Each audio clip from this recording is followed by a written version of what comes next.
जय श्री राम। बहुत बहुत स्वागत करता हूं आप सभी का एक बार फिर से अपने YouTube चैनल पर। मैं पंडित आशीष शर्मा। मेरा आज का ये वीडियो रहने वाला है बुध के राशि परिवर्तन के बारे में। वैसे तो सामान्यतः बुध 15 से 20 दिन के अंदर एक राशि को परिवर्तन कर देते हैं, लेकिन इस बार बुध की यह स्थिति लगभग 70 दिनों तक इसी राशि में रहने वाली है। इसमें अच्छी बात यह है कि बुध यहाँ अपनी ही कन्या राशि के अंदर उच्च के, स्वयं राशि और मूल त्रिकोण होकर चलेंगे। यहीं पर बुध स्वयं राशि के भी होंगे, उच्च के, वक्री भी होंगे, मार्गी भी होंगे, लेकिन रहेंगे कन्या राशि के अंदर ही। यानी ग्रह लगातार एक पॉजिटिव वाइब्रेशन को लेकर चल रहा है। सामान्यतः बुध को व्यापार का प्रबल कारक कहा जाता है। बोलचाल, भाषा शैली, वे ऑफ टॉकिंग के लिए इस बुध को प्रबल रूप से जाना जाता है। बुध ग्रह की ये स्थिति आपके जीवन में कैसा परिवर्तन लेकर आएगी, उसके बारे में हम यह विशेष चर्चा करेंगे। सबसे पहले ये जान लीजिए कि बुध ग्रह है क्या। बुध व्यापार का, वाणिज्य का, बोलचाल का, लेखा जोखा, अकाउंटेंसी, एजुकेशन, स्पोर्ट्स, इनका प्रबल कारक ग्रह माना जाता है। अगर आपके जीवन में आप व्यापारी हैं, आपकी बोलचाल अच्छी है, तो बुध कहीं ना कहीं आपके लिए बहुत बेहतर ही होगा आपकी कुंडली के अंदर। ऐसा ग्रह जब ब्रह्मांड में उच्च का हो जाता है तो उस ग्रह के कारकत्व में वृद्धि होती है। आपने बहुत बार सुना होगा कि बुध उच्च के हो गए, ग्रह नीच के हो गए।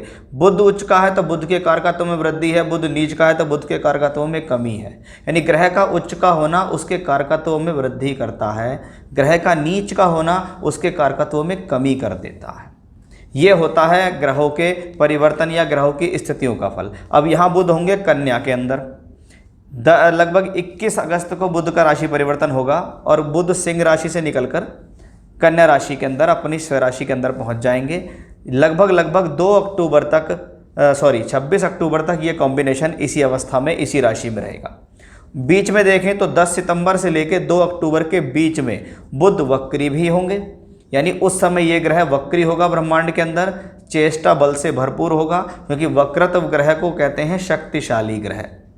यानी ग्रह यहाँ उच्च का भी होगा, अपनी राशि में भी होगा और वक्री भी हो जाएगा। यानी ग्रह के बल के अंदर एक बढ़ोतरी मैं वक्री के उससे कहूँगा। अब ये बुध के कारकों में वृद्धि के साथ साथ ये कन्या राशि में भी है।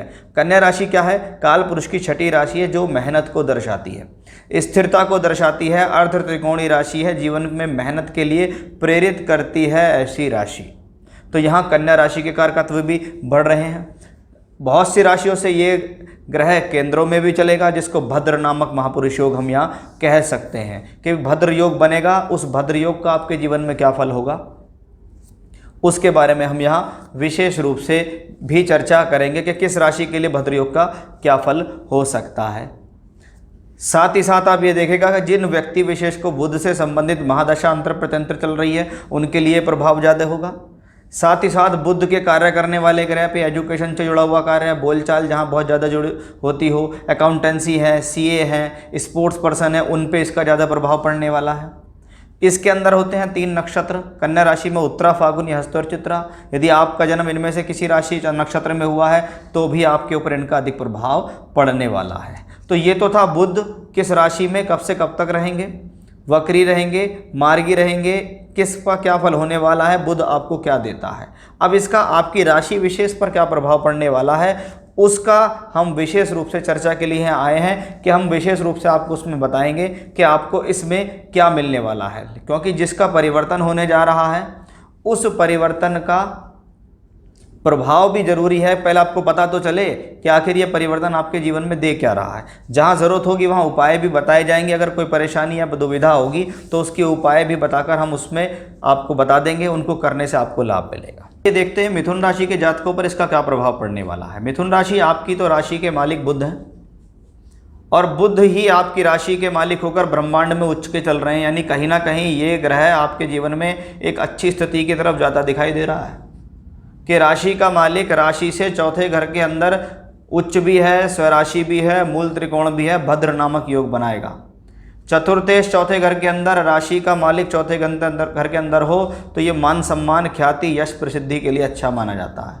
ये समय जीवन में जिस काम में हाथ डालो उसमें सफलता मिल जाएगी।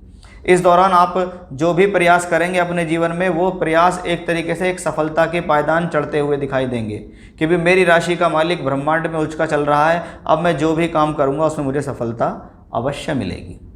इस बुध का चौथे घर का मालिक होकर चौथे घर में जाना, यानी 4th हाउस भूमि, जमीन, जायदाद, प्रॉपर्टी से संबंधित कार्यों के लिए या इस प्रकार से संबंधित दखल अंदाजी के लिए बहुत अच्छा है। ये समय सामाजिक स्थिति को बढ़ाने वाला है। ये समय सामाजिक रुतबे को बढ़ाने वाला दिखाई दे रहा है, क्योंकि चौथा घर जनता का भी है। कि जो लोग जनता से संबंधित जुड़ा हुआ कार्य करते हैं, जिनका सारा का सारा काम लोगों पे डिपेंड है, कि जितने ज़्यादा लोगों से आपका कम्युनिकेशंस होगा उतना बेहतर है, क्योंकि बुध को कम्युनिकेशंस का ग्रह कहा जाता है कि लोगों से बातचीत करके, मीडिया के थ्रू संपर्क बनाकर आप अपने जीवन में लाभ ले रहे हो। ये आपका चौथे घर में बैठा हुआ बुध बता रहा है। भद्र योग के कारण बुध के कारकत्व में वृद्धि हो रही है, यानी व्यापारी लोगों के लिए तो ये बहुत ही सुंदर कॉम्बिनेशन है कि इस दौरान कुछ बड़ा लाभ आपके जीवन में मिल सकता है। कोई बड़ा काम, कोई बड़ी अपॉर्चुनिटी आपको प्राप्त हो सकती है।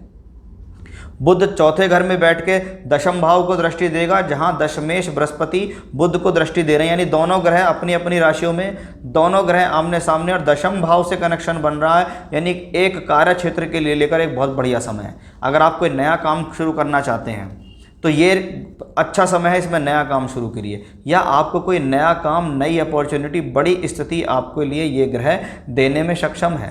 यानी मिथुन राशि के जातकों के लिए जहाँ एक तरफ शनि की ढैया चल रही है, वहीं ये बुध और बृहस्पति आपको कहीं ना कहीं एक अच्छा संयोग दिलाएंगे कि यार इस ग्रह ने मेरे साथ तो कमाल कर दिया, इस ग्रह ने मुझे जब से मेरे जीवन में आया है ये गोचर, तब से मुझे कुछ अच्छी और बड़ी अपॉर्चुनिटी दे रहा है। तो उस लिहाज से इस बुध की पोजीशन बढ़िया है। 10 सितंबर से 2 अक्टूबर ये वक्री होगा, यानी और अधिक शक्तिशाली होगा। उस समय आपके लिए कुछ जो भी घटनाएं घटेंगी वो बहुत बेहतर घटेंगी कि मेरे जीवन में कब ज़्यादा स्थितियां बनेंगी कि कब मुझे ज़्यादा अच्छा लाभ मिल सकता है, तो वो समय वक्री होने के दौरान होगा, क्योंकि ग्रह राशि से चौथे घर में वक्री होगा।